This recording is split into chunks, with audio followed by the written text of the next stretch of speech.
Mister ladies viewers அனைவருக்கும் வணக்கம். நான் டாக்டர் நித்யா, சித்தா பிசிஷியன். எவ்வளவு சாப்பிட்டாலும் எனக்கு உடல் எடை ஏறல, ரொம்ப அண்டர் வெயிட்ல இருக்கேன். இந்த ப்ராப்ளம் ஆண்களுக்கும் இருக்கு, பெண்களுக்கும் இருக்கு. ஸோ நிறைய பேர் பார்த்தோம்னா ஆண்கள் ஏஜ் 28, 30, 30 இயர்ஸ்ல ஆகுதுங்க. ஆனா வெயிட் செக் பண்ணி பார்த்தோம்னா 45, 50 kg இவ்வளவுதான் இருப்பாங்க. இதே மாதிரி பெண்களும் ஒரு 24, 25 இயர்ஸ் ஆகுது, இருந்தாலும் வெயிட் பாத்தீங்கன்னா ஒரு 40, 42 இந்த மாதிரி ரொம்ப குறைவான உடல் எடை தான் நிறைய பேருக்கு இருக்கும். ஸோ பேரண்ட்ஸ் நிறைய பேர் கூட்டிட்டு வரவங்களும் சொல்லுவாங்க, மேம் இப்போ உணவு முறைகள்ல நான் நட்ஸ் எல்லாம் கொடுக்குறேன், ஃப்ரூட்ஸ் எல்லாமே நான் பார்த்து பார்த்து கொடுத்துட்டு இருக்கிறேன்.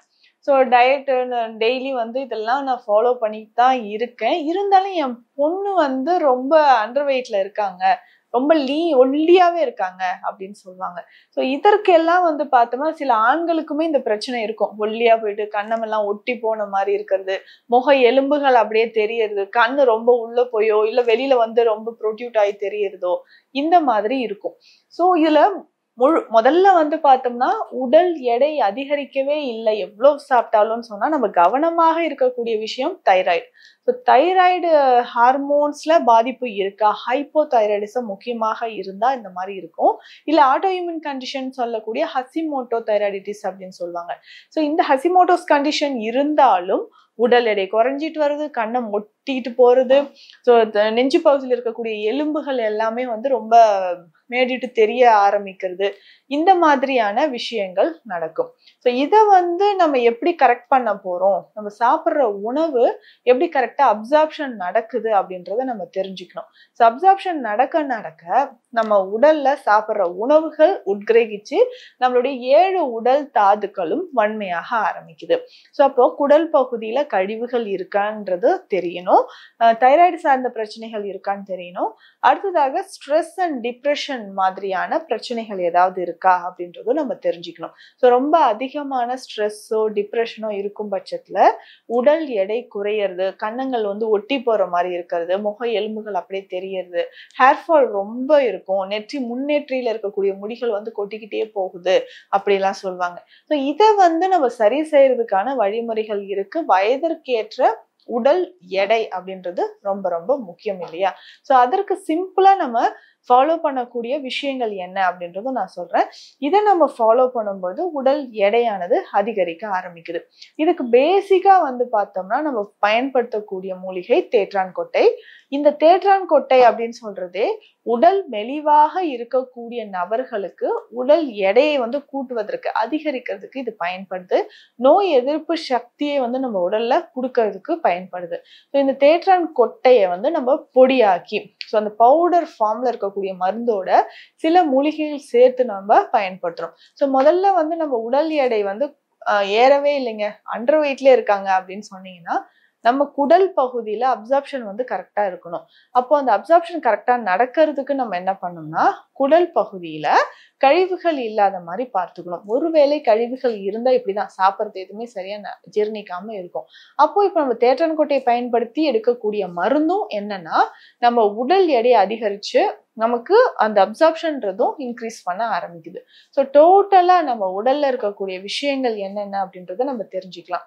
ஸோ பொதுவாகவே நம்ம சாப்பிடும்போது கொஞ்சம் கொஞ்சமா அந்த சீரகம் போட்டு வெது வெதுப்பான தண்ணீர் அடிக்கடி குடிச்சிட்டு வரணும். ஸோ இந்த மாதிரி வெது வெதுப்பான தண்ணீர் குடிக்கும்போது குடல் பகுதியில கழிவுகள் தேங்காம குடல் நமக்கு ஆரோக்கியமாக இருக்க ஆரம்பிக்கும். அடுத்ததாக இந்த தேற்றான் கொட்டையை பயன்படுத்தி சாப்பிடக்கூடிய மருந்து என்ன அப்படின்றத நான் சொல்றேன். இதுக்கு தேற்றான் கொட்டை பொடி நமக்கு தேவை. அதுக்கு அடுத்ததாக என்னென்ன மூலிகை பொடிகள் தேவை அப்படின்றதும் பார்க்கலாம். இதனோட பரங்கிப்பட்டை மூலிகையோட பொடியும் நமக்கு தேவை. ஸோ இது பரங்கிப்பட்டை அப்படின்னு சொல்றது பெஸ்டா நமக்கு ஒரு பிளட் பியூரிஃபை. ஸோ அப்போ குடல்ல இருக்கக்கூடிய கழிவுகளும் நமக்கு இதன் மூலம் வெளியேற ஆரம்பிக்குது. ஸோ தேற்றான் கொட்டை, பரங்கிப்பட்டை, சதக்குப்பை. ஸோ சதக்குப்பையும் அப்படிதான். ஸோ ஹார்மோன் இம்பேலன்ஸ் இருந்தா அதை சரி பண்றதுக்கு.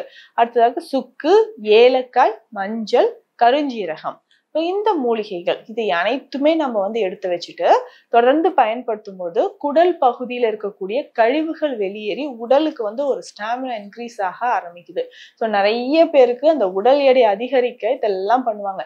ஸோ என்னென்னமோ சாப்பிட்டு பார்த்துட்டுங்கன்னு சொன்னீங்கன்னா இந்த இப்ப நான் சொன்ன மூலிகைகளை மெடிசின் ஃபார்ம்ல நம்ம எடுத்துக்கிட்டே வரும்பொழுது நமக்கு நல்லாவே உடல் எடை அதிகரிக்கும். கன்னங்கள் வந்து ஒட்டி போயிருக்கா அப்படியே நமக்கு பார்க்கறதுக்கு முழுன்னு இருக்கணும், அழகா இருக்கணும், ஃபேரா இருக்கணும்னு நினைச்சோம்னா ஸோ நம்ம உடல்ல இருக்கக்கூடிய கழிவுகள் வெளியேறணும். அதற்கு ஏற்ற மாதிரியான மருந்து முறைகளை நம்ம ஃபாலோ பண்ணிக்கலாம். இப்ப நான் சொன்ன இந்த மூலிகைகள் எல்லாமே பவுடர் ஃபார்ம்ல எடுத்துட்டு 1/2 ஸ்பூன் அளவு எடுத்து நெய் விட்டு நம்ம குழைச்சி சாப்பிடணும். காலை இரவு 2 வேளையும் உணவு எடுப்பதற்கு ஒரு 15 நிமிடங்கள் முன்னாடி சாப்பிட்டுக்கிட்டே வரும்பொழுது குடல் கழிவுகள் சுத்தமாகவும் மலச்சிக்கல் நமக்கு குணமாக ஆரம்பிக்கும். ஸோ போன மாசம் இப்படி இருந்தோம், 1 மந்த் ஃபுல்லா நம்ம மெடிசன் எடுத்துருக்கிறோம், இப்போ எப்படி இருக்கும் பார்க்கலாம் அப்படின்ட்டு பார்க்கும்போது நல்லாவே உங்களுக்கு கொஞ்சம் டிஃபரன்ஸ் தெரியும். ஹேர் ஃபால் எல்லாம் குறைஞ்சிருக்கிறதும் நமக்கு தெரியும். உடல் எடை அந்த வயதிற்கு ஏற்ற மாதிரி நமக்கு நார்மலா ஆகிறதுக்கும் இதுல நிறையவே வாய்ப்புகள் இருக்கு. ஸோ அதை நம்ம யூஸ் பண்ணிக்கலாம். இதற்கு அடுத்தது வந்து பார்த்தோம்னா பொதுவாக நம்ம உடல் எடை ரொம்ப குறைவா இருக்கா ஆண்களுக்கு இப்ப தூக்கத்திலே வந்து பார்த்தோம்னா விந்தணுக்கள் வெளியேற்றம் ஏற்படுறதோ இல்ல பெண்களுக்கு அப்படின்னு பார்த்தோம்னா ஒயிட் டிஸ்சார்ஜ் லுக்கேரியா அப்படின்னு சொல்லக்கூடிய வெள்ளைப்படுதல் பிரச்சனையோ இருந்துச்சுனாலும் உடல் எடையானது நமக்கு குறைஞ்சிக்கிட்டே வர்றதை நம்ம பாக்குறோம்.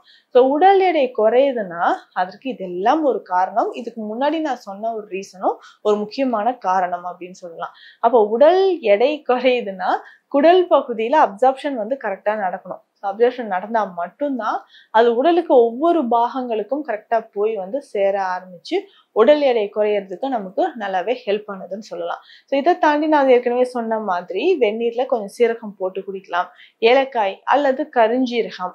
ஸோ இது எல்லாமே போட்டு இந்த தண்ணீரை அப்பப்போ நம்ம குடிச்சிட்டு வந்தோம்னா உடல்ல இருக்கக்கூடிய இந்த கழிவுகள் வெளியேறி உடல் எடை வந்து அதிகரிக்க ஆரம்பிக்கும்.